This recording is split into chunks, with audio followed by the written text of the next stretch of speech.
happy that you configured all of them. I saw this photo of this cascade of 80 of these machines. And therefore make a short interplay. And I want to show you how this can be integrated into Mathematica and Blender, how to operate these machines. I prepared some tutorials on YouTube, and this is what I want to show you today. So, again, you find all the documentation, the additional files on our web page.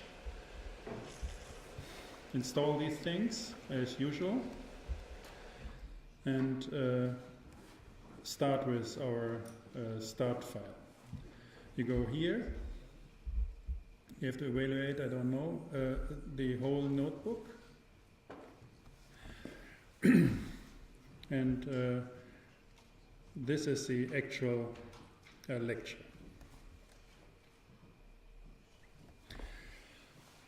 So, I will have first, and there's a video about that, give you a short introduction of how this printer works. There's a YouTube. And then we will go in depth. So because it's, so I started last week with that, so these are my experiments. And this is how I can talk about it. So this is what I'm showing now is quite simple setup, so it's straightforward. So this is for absolute beginners, and it's like in a copy shop. So simply get that. And then we will go for precise coding of what is going on with this machine, so you get super nice artifacts. This is what we do in research and so on. So I will show how this works, again with Blender and with Mathematica. So let's go to Blender and make a simple model.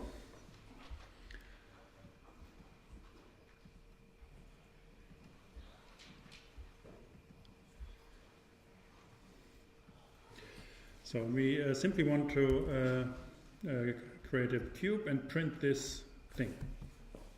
Yeah. For that, you have to export this file as a so-called STL file, and we do that as a simple cube. Export this file. We will discuss this file and how this file is organized later on, because it's the most simple and easy to use and error-free graphical format. So it loses, it's very generic, it's simply triangulating your geometry, the surface of your geometry, and there's no misunderstanding. So it's working everywhere. And because of that, you can look it up. So we have it here at the desktop. Where did I save it? Okay, again, export STL. That meant go to desktop, so then I can export it here. Go here, and you see it's directly there. You even can have it with the preview here. So this is our cube. So you can check this graphic form. So it's deleting all semantic information, all color information, all structure. So all architecture is gone, but the surface of your geometry is there in the most robust form. And this is what we want to print. We want to simply print the surface of our artifact. So the next step is a so-called slicer. There are a dozen of that available, and we will do one with Mathematica. It's very simple to do these kind of things. So I'm using this Unicode Ultimaker Cura.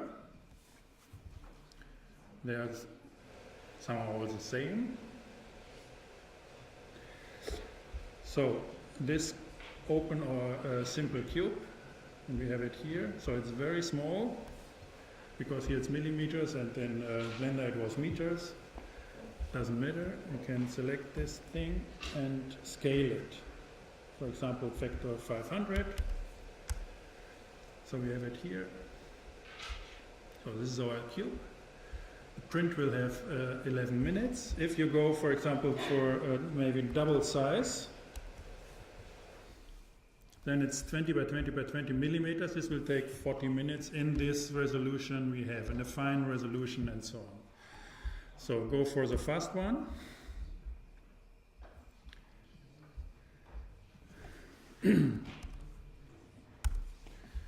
To get faster. So this is 1 by 1 by 1 centimeters. It will take 1 gram of material. This filament, it's here, this is a kilo, and this is about 10 Swiss francs, so it's not.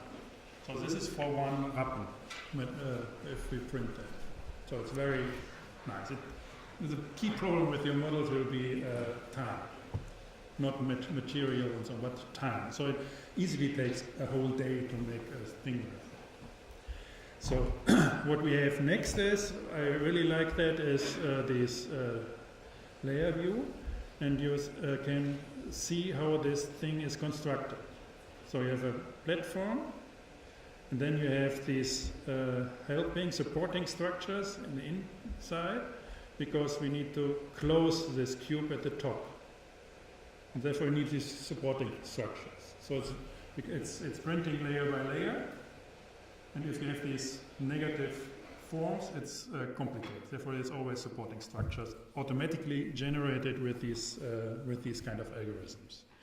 So, but this looks nice. Now you go here for our material. It's PLA. There are others.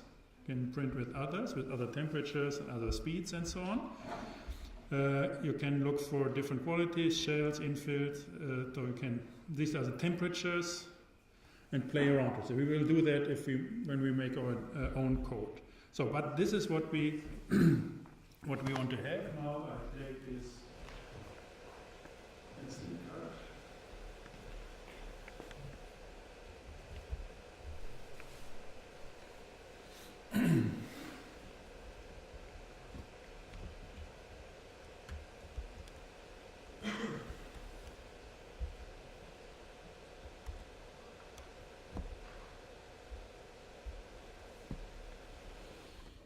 I have to take this. Sorry.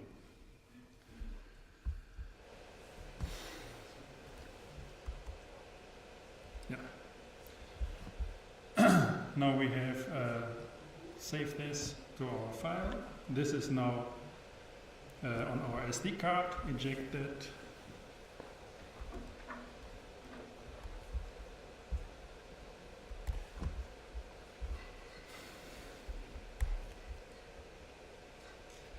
And here we go.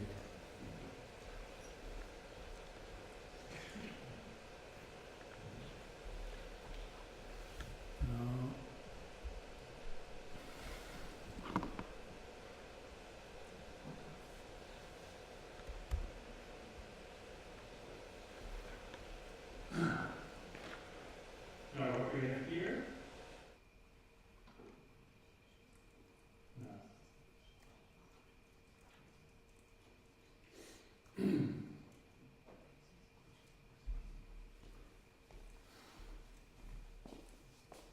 I'm going to take that as camera.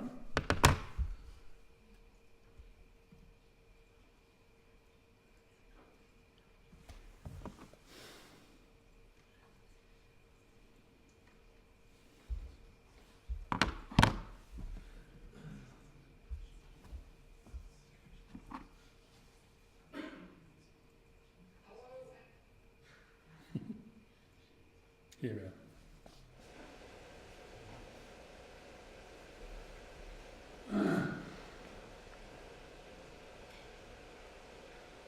So, okay, huh? Good. I put it in, and we have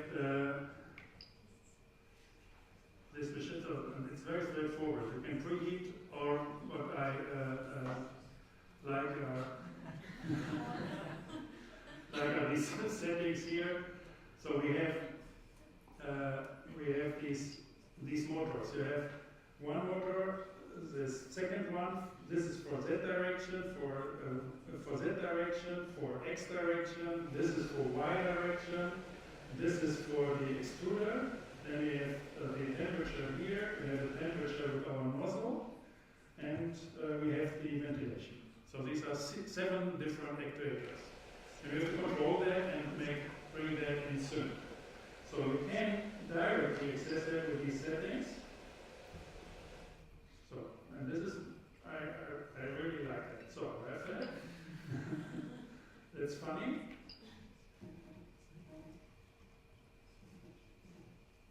So go that, go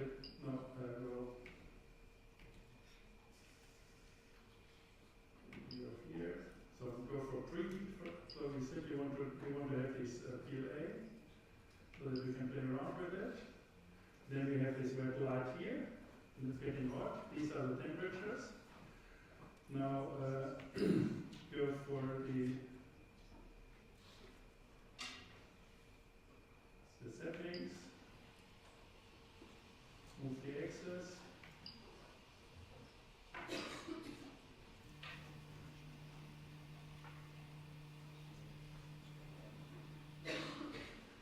So now, go for the extruder. It's not enough now. We have to wait for 250 degrees.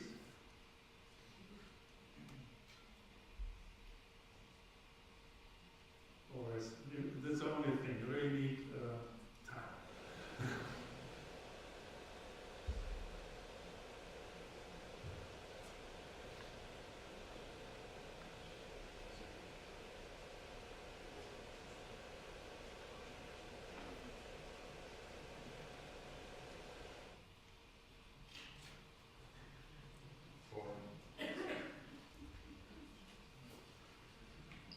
Okay.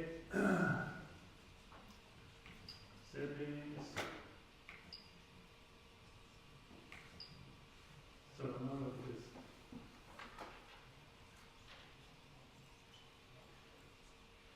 And you can get it back. Now it's getting cold.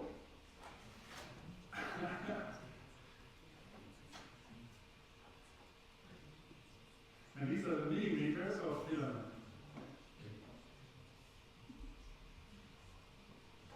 Oh, this is how it works.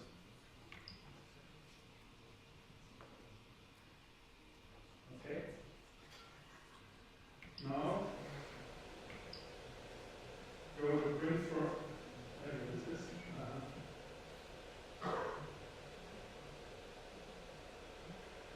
Go to print from SD. We have our simple house.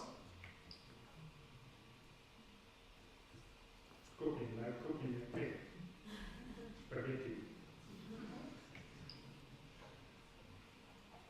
No, we have to stop the whole thing. Okay, again. And some.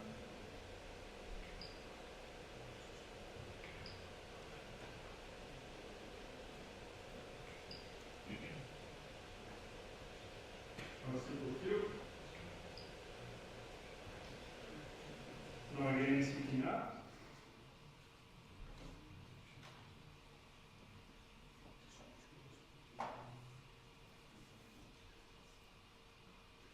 And then it will behave exactly like we had it in this simulation on the software. So first step, and that's good with this extruder, is calibrating. So it has this heating bed, but that it's very robust. You can use it.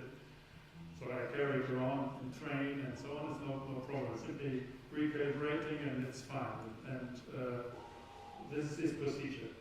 Because a critical problem is always the first layer. If it doesn't stick, then everything gets crunchy. So that's it.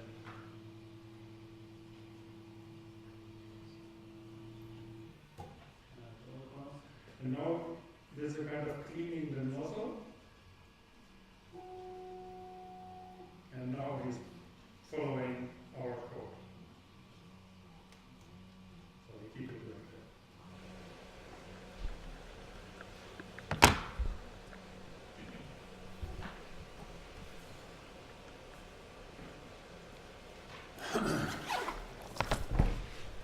necessary.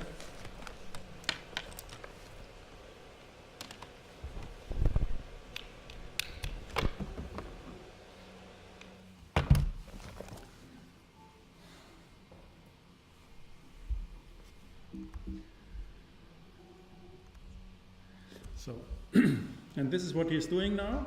You can simulate it here.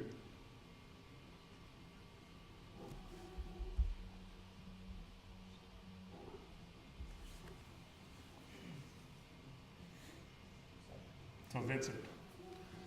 So let's wait for him to finish.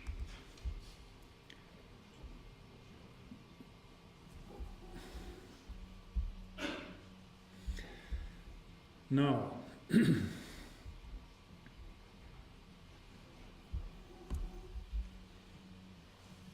the formats. So what we have is, and this is always like that we have a certain software. This was, in this case, it was Blender. Then we transfer it to another software. This was his Cura. And you need a format that they can communicate, so get the data. This format is always specified. In this case, it was STL. So we will discuss that. And then you get from Cura to the printer, and the format there, the printer understands, is G-code for this Prusa. And we will discuss that as well. So now it's very important to see how the things in Mathematica works. So we simply can say cube is graphics 3D cuboid one side. So this is a cube, and then we simply have to say export to, let's put it, now we have to, that's always a little tricky, and new one to get the, I'm always doing it like that, copy. These machines are too intelligent. So we say this is the Mathematica cube. We want to have it as STL. Mathematica can export STL. Then we export our cube.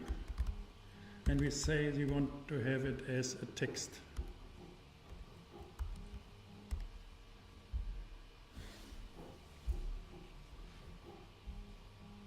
No, I don't think we have to do it. I think it's just like that. So, and here you see it's again like here, it's a cube. You can look at it's just the geometry. You can import it into CUDA and do the rest. In this case it's black, here it's white, I don't know what. Yeah? And the idea of all these interchange formats is that you can have a lot of different, so they simply don't care where it comes from. Like they don't care whether you plug in a mouse from Logitech or Microsoft and so on. They simply don't care because the interface is okay. So that's the idea of all these formats. So in STL, from a lot of different softwares, you simply export it. And because it's so simple, everybody in principle can do that, like Mathematica. So to make a model in Mathematica, as in Blender, it's very simple. Now look at the STL. It's just the format around these triangles. You have triangles and you have a vector here. These are the references to internet. So the Wikipedia page explains it pretty well. So we will go to this binary STL. We will go in depth to this. And you have a nice, oh, this is not working, okay. A nice explanation there, but I think with Wikipedia it's working pretty well. So you have a ready-made, if you have STL and you want to import it into Mathematica, simply take this Blender file and put it here and you have it. So, and you can rotate, and what is interesting is that this file says only knows triangles. So it's always with triangles. It's just a list of triangles, nothing else, in space. So this is the principle. You can have any kind of surface in triangles, and triangles are always plane as triangles. So you have to care about the resolution, so the filigranity of, so if you want to make a circle or a sphere, then you have to make a lot of triangles to get a nice sphere. But there's nothing else but triangles if you want to go to the printer. Very important to realize that it's like that. So you can import it with, by program. You simply say import as STL, then you get, no, we have to put it, yeah. Then you get, now in this case I made this house. Yeah, okay, yes. I gave it to you, this house, instead of this small cuboid. You simply say import the directory of your class, and then sources, models, simple house. You can find an STL file like that, and you import it programmatically. So if you can drag and drop, it's like this. So if you look at it, let's make it a little bit bigger that you can see it better. So let's go for another file. So this thing, we simply said this is STL load. We have this. We can ask what is it with the head command. And then they say it's a mesh region. Then you look what a mesh region is. This has to do with these triangles in space. So it's a very generic description of of a spatial object. So, and then you can ask the mesh coordinates of STL load. These is a list of the coordinates of the STL file. Yeah? It's important to realize that it's as simple as that to get these information. So you can ask for all the lines, mesh cells of STL load, and lines are the first dimension. So then again make it a little bigger. So, and then you have all the lines. So which means, as we discussed these things in last semester, point 1, 2, 3, 4, 5, so line from 1 to 2, 2 to 3, 5 to 1, these are the lines of our artifact. That's interesting. If I get 2, then I get not the lines but the faces. And these are the polygons. These are our triangles. So we can ask how many are there, length of these triangles, and there are 22 triangles. So this is how you get the data from your STL file. So to get an understanding of how these data formats work, we make it from scratch. So this was an import here with an interpreter of Mathematica ready-made. So they just took it and put it into their region mesh. Now I want to show you, to give you an impression that all this is not too complicated. To make it from scratch. So to read the bits or the bytes of this thing. So for example, this house, if we import this thing not at STL, so we don't take the intelligence of Mathematica, but we import it as string. So therefore we import the bits as they are. Then you get this crazy thing. So we read in Wikipedia how this is done. So they say there are 80 bits, 80 bytes. A byte is a universal integer with 8 bits. And we have 80 of them, and that's the header. So we will see what it is. Then we have 32 bits, so 4 bytes, which says this is a number of triangles. And then for each triangles we have these bytes, 4 by 4 bytes, so it's 16 plus 2, so 18 bytes.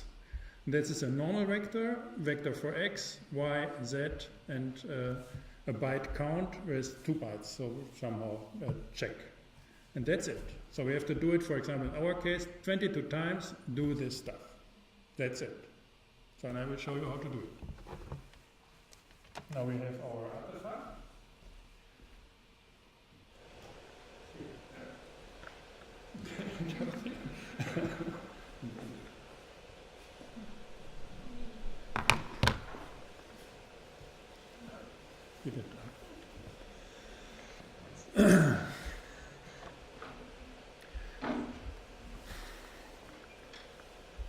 So we take the header. To get the bytes as a string, it's simply the command is string take of this string here, of this crazy element string from byte 1 to byte 80. So we get that, and then we can read this is an export from Blender 2.79, and so on and so on. So now it's followed by 32 bits. It's a universal, or I don't know, universal unified integer of 32 bits. So, and we can import that like this. Go from 81 to 84, because these are 4 bytes, it's 4 times 8. And read that as an unsigned, no, it's not universal, unsigned integer of 32. Read it like that, and here you see it's 22. So the next 4 bytes gives 22 if you read them as an integer. So by that, for example, it's clear what is the maximum amount of triangles in a model being able to transport it with. So it's this unsigned integer of 32 bits. So it's 2 powers by 32, and that's the limit. So now we go for 50 bytes. No, we don't need that. We go for 50 bytes. The next 50 bytes to get a triangle, the first triangle. So we have 85 because that's the next byte. 85 plus 50. 50 is, it's here. It's 8, 8, 8, 8 plus 2. So go here. So this is our triangle, crazy. And we read that as real 32. So if we do that, real 32, this triangle, we can read it. As I showed you that you can have music or images or numbers or programs from bytes. So it's a question of how to look at it. So these are the coordinates of our thing. So these, so we can pack it. So therefore we have the normal vector x, y, and z coordinate of 0.1, 0.2, 0.3 of our first triangle. So this is a function to say I want to have the nth, a certain triangle, 1 of 22. This, for example, is triangle number 4. This is triangle number 5. And these are all triangles. So I do it for 1 to 22, all the triangles. Now I convert it to polygons. I simply say for each of these triangle here, I'm not interested in the first one. I take just these 3 points and make a polygon of it. This is done with this. You have the polygons. And here, with all the polygons, we get our 3D graphics. That's it. So it's important for you to see that you don't need to do more. Yeah? It's super simple and as a format, and it's super straightforward how to do these kind of things. So if you go to the very detail, that's it. There's no more magic about it. So you don't need to do it, but you have to understand that that's it. A few numbers, a kind of specification, how to sort these numbers, then how to fold these bits, and then you have your graphics, or you have a 3D print and whatever. So that's it. And then some organizations, international organizations, defining these standards, how to do that. So this somewhere is defined and say, okay, we want to do like that. And from then on, everybody can exchange data. It's always and everywhere like that.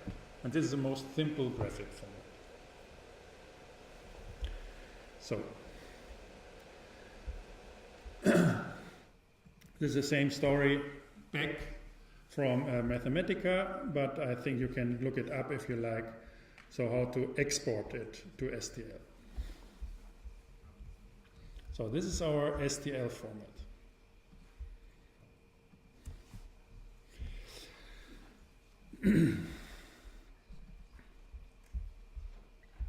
Now G-code. This is the format from Cura to the printer.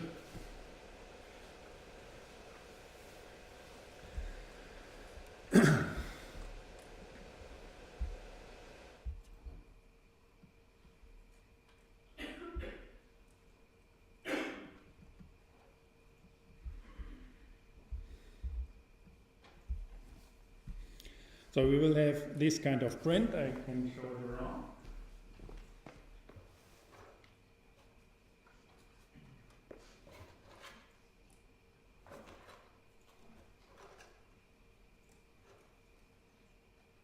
So these are the artifacts. So this is something not working.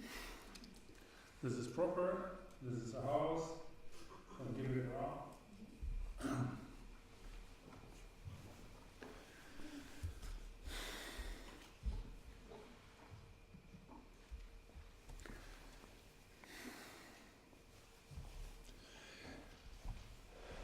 So if we look at that, what we can do it.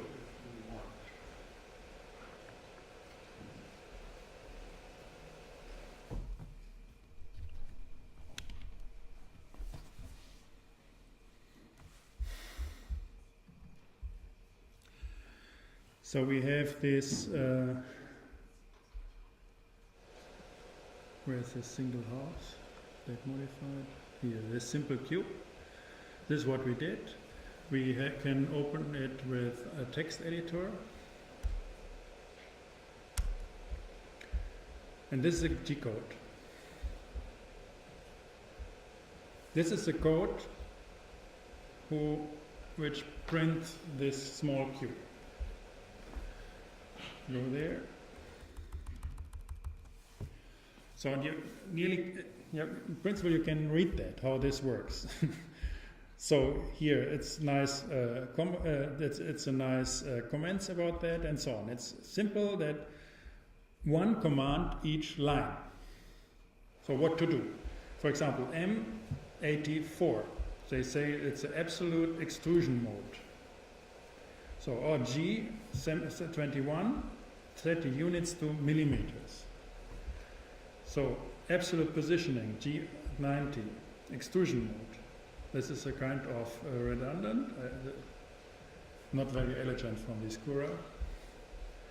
So set the extruder temperature, M1, so it simply says M104, extrusion temperature. If you want to see what it is, then you go here and say Prusa G-code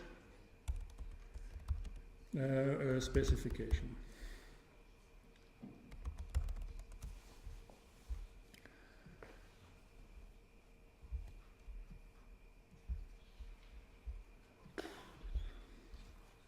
What is this? here. So go find M104, and here it says set the extrusion temperature, and here you see it. So there are others. This for this machine, all the commands you can have. And the commands are simply like that. The extrusion temperature, bed temperature, here go home, and so on. Reset the distance position, the skirt. And this here is an interesting command, is G1. Go here, these are the commands, GO, G1. This means move to a certain position. And you have examples here. Here, F G1, F feet rate 1500 with 1500 millimeters per meter, accelerate, and very simple how to do that. Yeah? Now go to Mathematica. What we have is, we call it a header. This is to start the machine. So we said this, the moment we want to start a certain print, we have to prepare it. We have to set the ventilation on. We have to put the temperature. We have to put it in the starting position. We have to make the calibration and these kind of things. So these are the commands. I simply copied it from this example from Cura. And then I cleaned it up and said, this should be enough. So this is my header, and I save it as my header. And I can change the temperature, and so I have the temperature now different than them, 260, and so on. So the same as with the footer.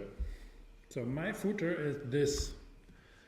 This is if the thing finished, you want to switch off the motors, the ventilation, go down with temperature, and say it's done.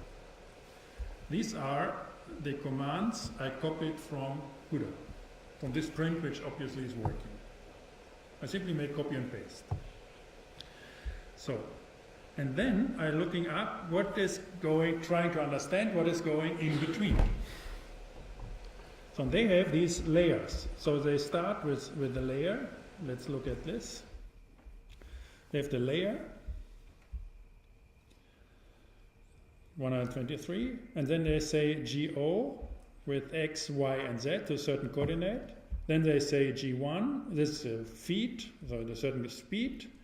They say X, Y. Obviously, they inherit the Z, the coordinate, and then they say extrusion to a certain millimeter. So then they move X and Y, another speed, X and Y, and then here with another extrusion. And obviously, there's a certain movement here, and here now it's extruding. Another movement, extruding. So from here to here, it's an extrusion. And then there's a movement, something like that. So you see, coordinates, speed, extrusion, which is simply a synchronization of these four motors we have. So we have the temperatures, they keep stable because we started and we end, it's just the temperature.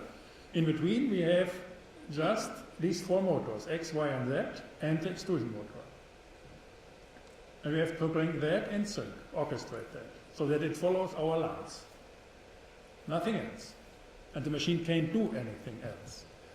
And it's important that all the machines around have G-code. So the robots have G-code. It's always like that. So therefore, I simply say, let's take this as a simple layer for testing. So go to a point 100, 100 ZO, go to this without extrusion. And as I understand then, go to 150, 150 and extrude 5 millimeters of your filament. And this is my layer. So now I want to print that. So which means I copy that. Here, my code is header, layer, footer. I stuck these strings and join them. So this is my code. I have the header, I have the instructions for the layer, and this is the footer. Save it to the save this thing to the SD card. So export test 2. This code as text to the G code.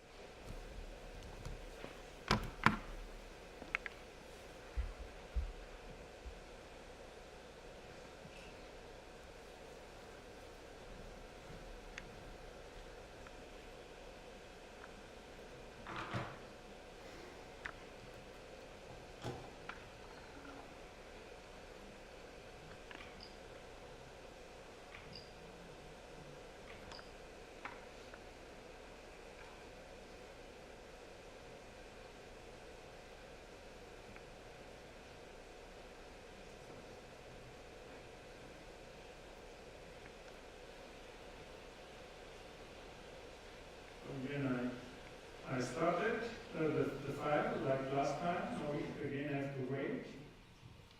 Have to clean this stuff here.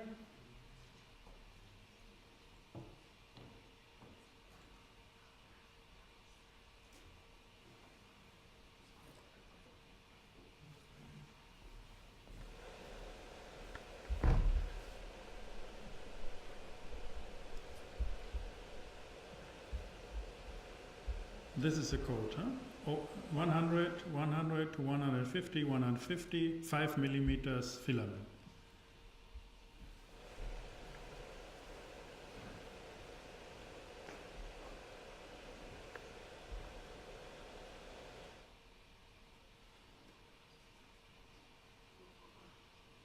This is our temperature.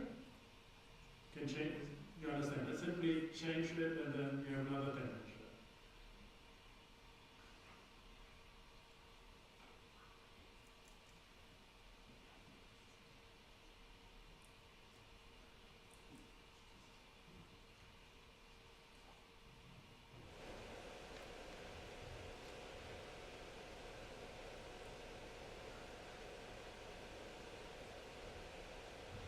So we are still in the header.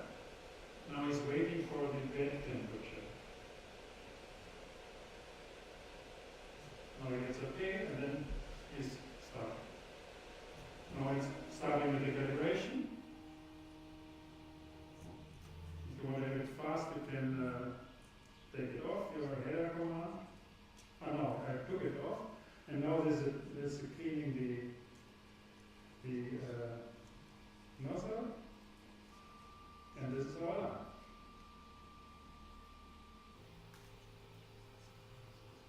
So, and you see it's a catastrophe.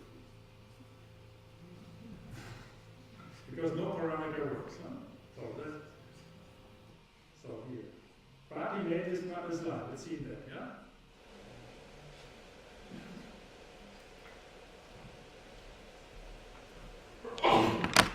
So we need much more filament, we need higher temperature, and then we get good result.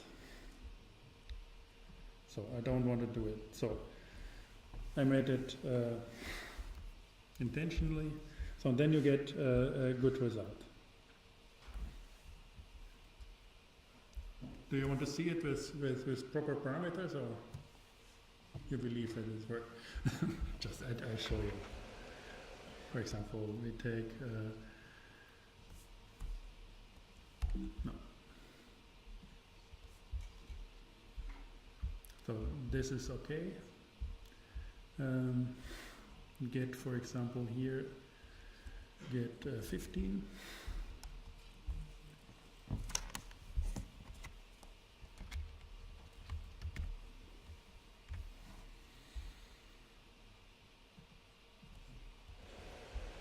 This is our code now, changed here, export it again, eject.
So you see, this is standard.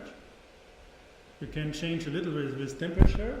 If you want to have it very precise, and simply do that. This is super simple to understand. So this is the thickness of your line, and these are the coordinates of your line. That's it. And then you switch off your machine. And the only thing, if you get these complex constructions, is that the machine is not lazy, so they don't stop with these numbers. That's the principle.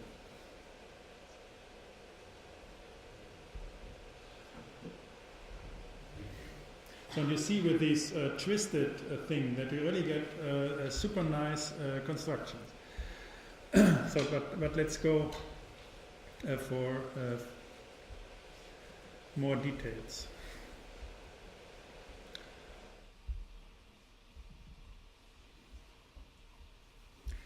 So this is what I did in the experiments. It's too long. So I made simply a square. This is here. This is a geometry.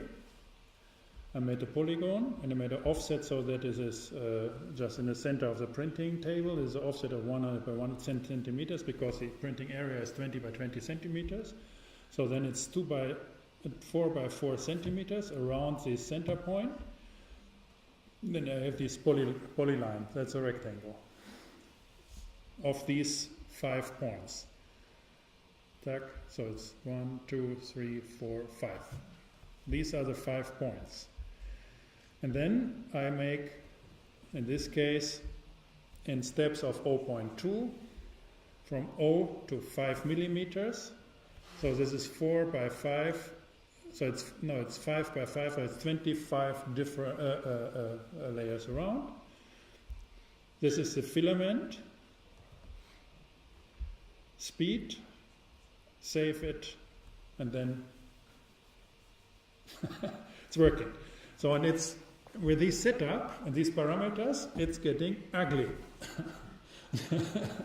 So you change the parameters a little. For example, make it a little thicker for this amount of filament. So it's 3, so it's only 15 layers, and you see it's getting proper. So it's just moving like a slave. These motors. it's like cooking and baking and so on. It's nothing more. It's just this.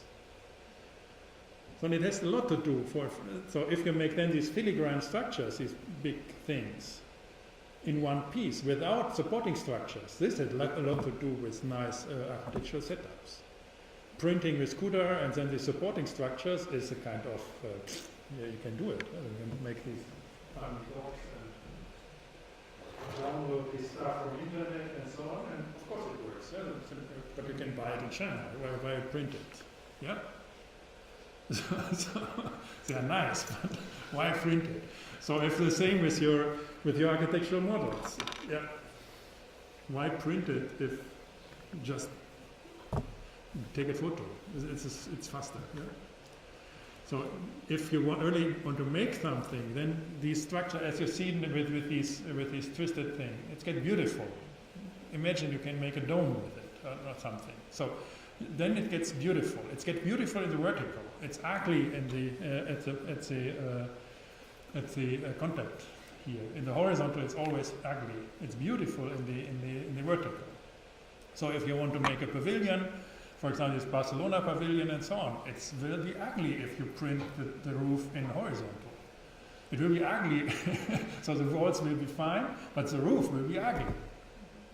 So you have to put the walls and the roofs and the platform vertical. Print it vertical, print it in 2 parts, put it, then you have beautiful parts, glue it, and then you have a nice architecture. So these kind of things. If you start with supporting structures and so on, then it's the easy-going way. I don't think you learn good things with architecture.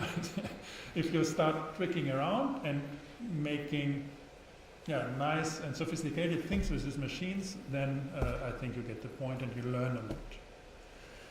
So that's here. This is there is a higher resolution, other temperature, other speed, and so on.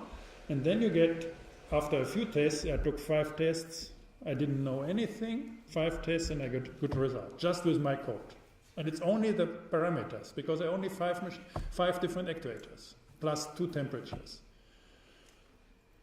And you have to adjust them, and that's it, like cooking. So, and this is the code I show you, and we will start the printing as well, again, and then we make a short break while it's printing.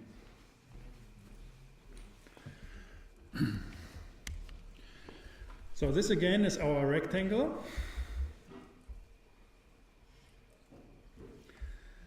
You see, this is our polygon. It goes from 80, 80, 120, so it's 4 centimeters, our polygon.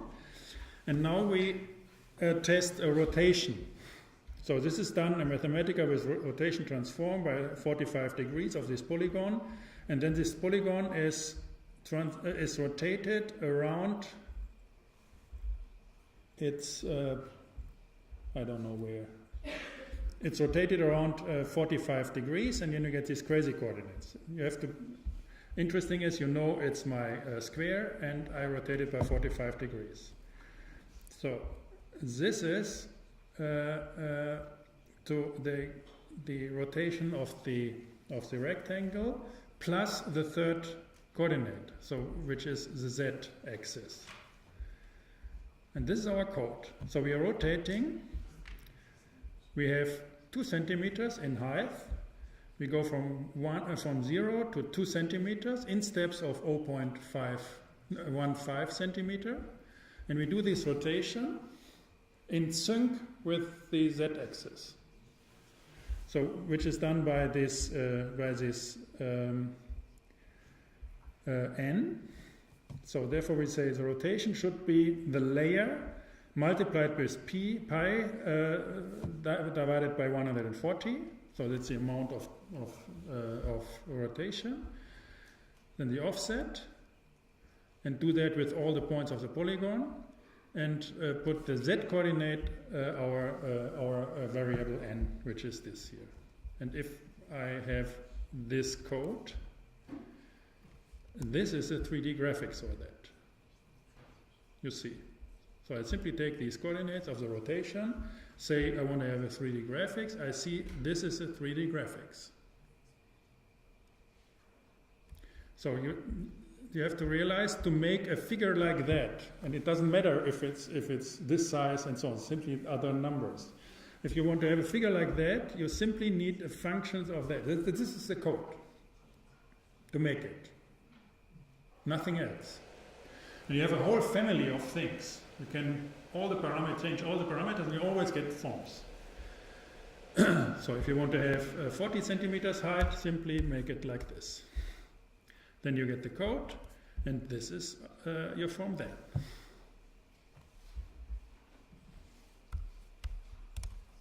So the beauty with this environment is that you can, whatever you like, it's always super compact. You simply have to know, and then you do it.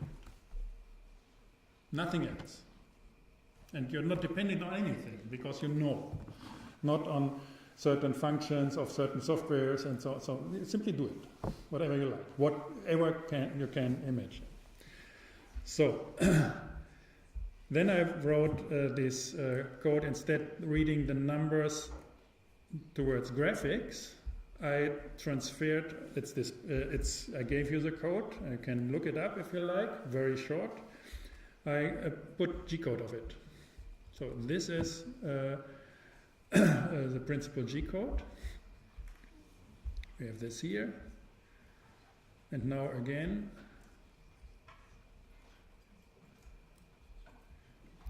go for, is it this? Go for this guy here.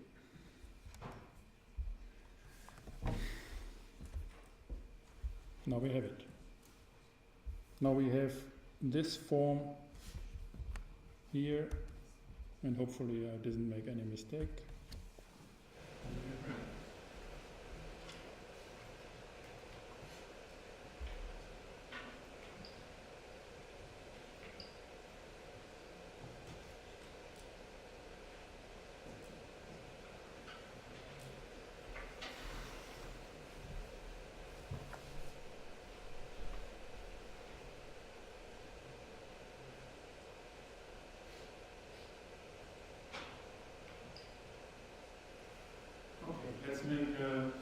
some 5 minutes break and then we continue.